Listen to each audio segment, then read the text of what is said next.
Saya masih berada di tempat pemrosesan vanila di Sambava. Kisahnya belum selesai. Buah-buah vanila grade A telah siap dirawat dan tong ini tidak akan dibiarkan di sini. Ia memerlukan tempat penyimpanan dalam paras suhu bilik. Kerana itu, ia akan dibawa untuk disimpan di bangunan hadapan. Industri pemrosesan vanila di sini lebih bersifat perniagaan keluarga. Laluan ke depan terpaksa melalui lorong-lorong kediaman yang dihuni oleh ahli keluarga pemilik kilang ini. Mereka akan menyimpan buah yang telah dirawat ini di dalam stor bagi membolehkan kacang vanila melalui proses perpeluhan sebelum boleh dijemur di luar. Manakala di sebelah ini adalah peringkat akhir pekerja mengasingkan vanila dalam grade kualiti yang tertentu sebelum dipasarkan. Tetapi untuk sampai ke peringkat ini, perlu melalui proses yang panjang di luar sana. Setelah hujan reda, pekerja kembali membawa kacang vanila untuk dijemur semula. Inilah proses-proses yang perlu dilalui untuk menghasilkan rempah kedua termahal di dunia ini. Proses ini akan merubah warna kacang vanila secara berperingkat sehingga menjadi warna perang kehitaman. Mungkin ada yang tidak mengetahui bahawa vanila digunakan juga dalam perubatan tradisional tempatan di sini untuk mengubati penyakit radang perut, asma sehinggalah kepada penyakit kelamin seperti sifilis dan ubat kuat bagi lelaki. Kerja menjemur bukan saja untuk mengeringkan kacang vanila, malah untuk mengelak pertumbuhan kulat. Jangan salah sangka, kacang vanila ini tidak berada di sini sehari dua. Malah, ia perlu melalui proses penjemuran di bawah panas matahari selama lebih 6 bulan. Vanila terbaik dunia ini mengandungi kelembapan yang tinggi berbanding spesies yang lain apabila dikeringkan. Bahagian luarnya mula berminyak. Sewaktu dijemur, pekerja mahir akan membuat pemilihan buah mengikut tempoh masa buah ini melalui peringkat-peringkat penjemuran. Jika ia dijemur dengan baik dan berterusan, ia boleh tahan sehingga 10 tahun atau lebih dalam keadaan baik. Pemilihan dilakukan untuk mengambil kacang vanila yang telah matang untuk diproses ke peringkat akhir. Yang baru dirawat melalui rendaman dalam air panas tidak boleh dibiarkan lama di bawah panas matahari. Ia akan dibawa kembali ke stor dalam karung guni untuk disimpan bagi mengharungi proses semula perpeluhan.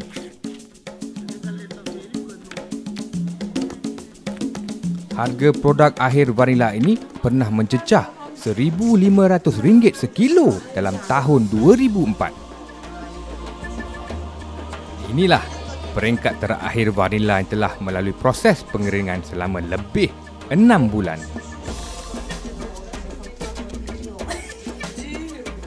Di peringkat akhir, pekerja akan memicit-micit sekitar buah ini satu persatu untuk membentuk lebih bulat. Dan dari pandangan dekat, kesan pemicitan mengeluarkan biji-biji halus meratai seluruh kawasan buah. Inilah vanila bourbon dari Madagaskar yang dianggap produk industri berstandard emas yang terbaik di dunia.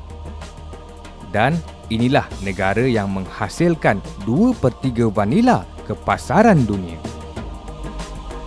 Nak tahu bagaimana ia digunakan dalam masakan?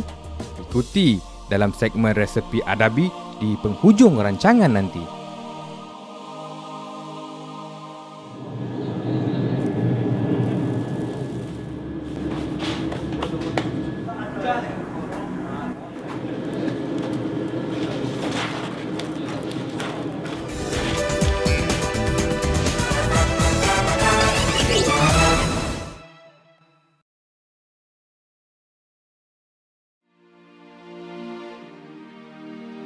Saya meninggalkan Pulau Madagaskar dan rempah vanilanya untuk hadir jauh ke sini di daerah Timur Tengah. Destinasi pilihan ialah Beirut, Lubnan.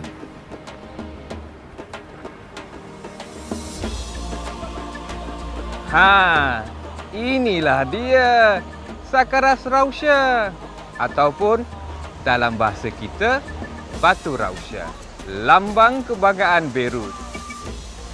Kepentingan pesisiran laut ini bermula sewaktu tamadun Fenisia berjaya mengasaskan pelayaran, memasuki benua Eropah dan merentasi sejauh bandar di utara Afrika. Di belakang sana, Lautan Mediterranean, laluan rempah yang penting di zaman silam. Ia menghubungkan pedagang Arab dan Eropah di sebelah sana.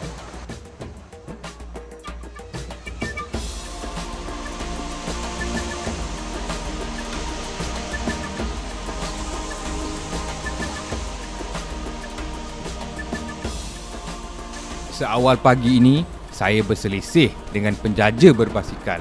Nampak dari jauh macam mamak jual roti Bengali di Malaysia. Sabah khair. Tahun-tahun 70-an dulu. Sabah khair, sabah khair. Rupa-rupanya bukan. Oh. Seawal pagi ni, sayalah pelanggan yang pertama kepada Abdul Ghafur, penjual roti ni. Roti ni agak berbeza. Ada lubang di tengahnya. Katanya, inilah roti Ka'ak dengan campuran rempah sumak dan zaktar. Oh, roti ni dia buka dulu. Selepas dia buka, ditaruh pula rempah sumak ni. Kemudian dimasukkan pula rempah zaktar. Setelah itu digoncang. Nampak macam beg yang diisi dengan rempah ratus lah pula. Ada tangkai pemegangnya sekali. Zaktar dan sumak ni, ini rempah ratus ni hanya terdapat di Timur Tengah. Nak tahu rasa dia juga? Kita cuba. Difahamkan inilah roti ciptaan Lubnan. Tiada di tempat lain. Tengok, serasi tak rempah sumak dan zaktar bergabung dalam roti ni? Macam ni dalam dia. Bila campuran zaktar dan sumak tu digaulkan bersama. Mari kita cuba. Sebagai bandar transit laluan rempah, persinggahan pedagang dari jauh ke sini mungkin memberi ilham terhasilnya roti berempah seumpama ini. Roti Ka'ak ni lembut. Sedap sungguh. Difahamkan, tradisi menjaja roti Ka'ak telah berakar sejak zaman pertengahan. Dahulunya menggunakan kereta sorong sebelum beralih kepada basikal. Apa rahsianya?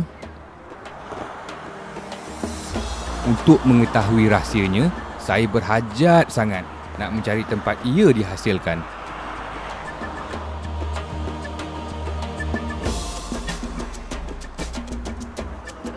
Contoh kepada kedai menghasilkan roti Ka'ak di Beirut adalah di sini, Abu Arab.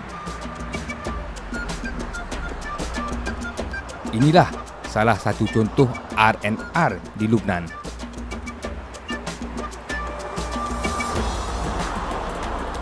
Ini dia tempat yang kita cari. Jom kita cek.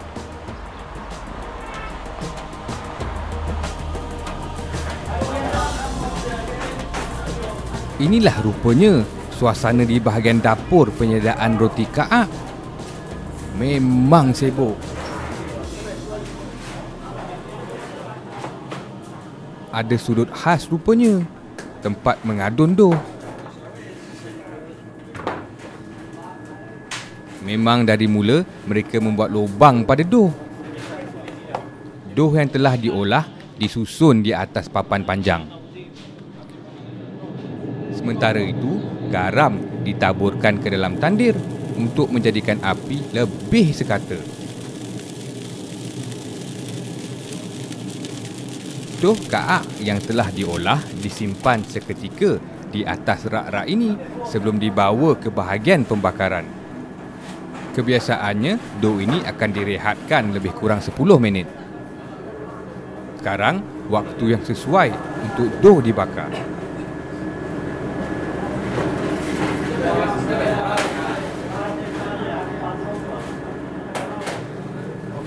Kita kembali kepada cara ia diperbuat dari mula.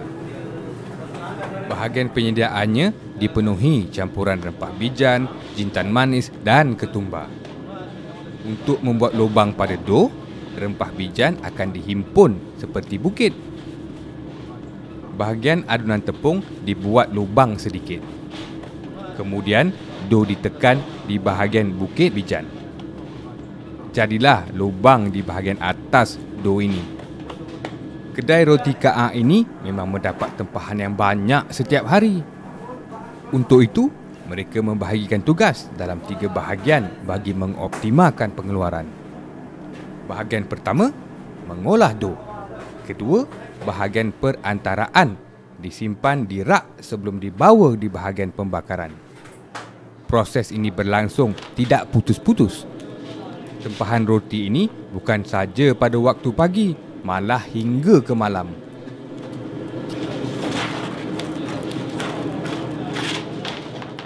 Roti ini dianggap sebahagian daripada diet masyarakat Beirut sejak lama. Tengoklah hasil dari pembakaran roti kaak ini. Roti ini kembung di bahagian tengah membentuk seperti kelongsong beg. Apabila selesai dibakar, memang ketara. Bentuknya seperti beg ganggang.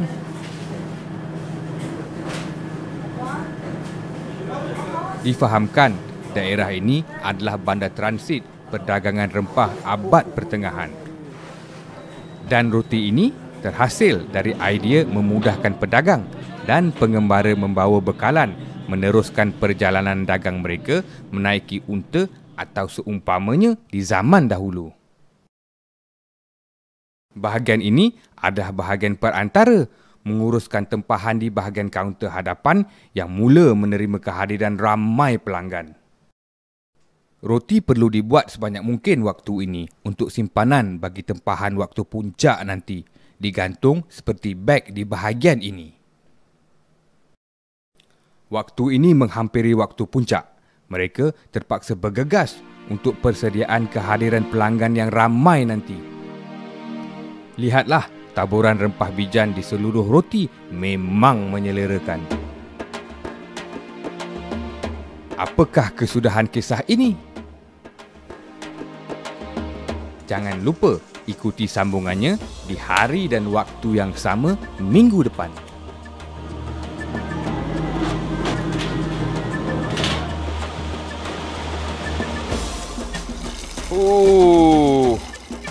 Memang terbaik.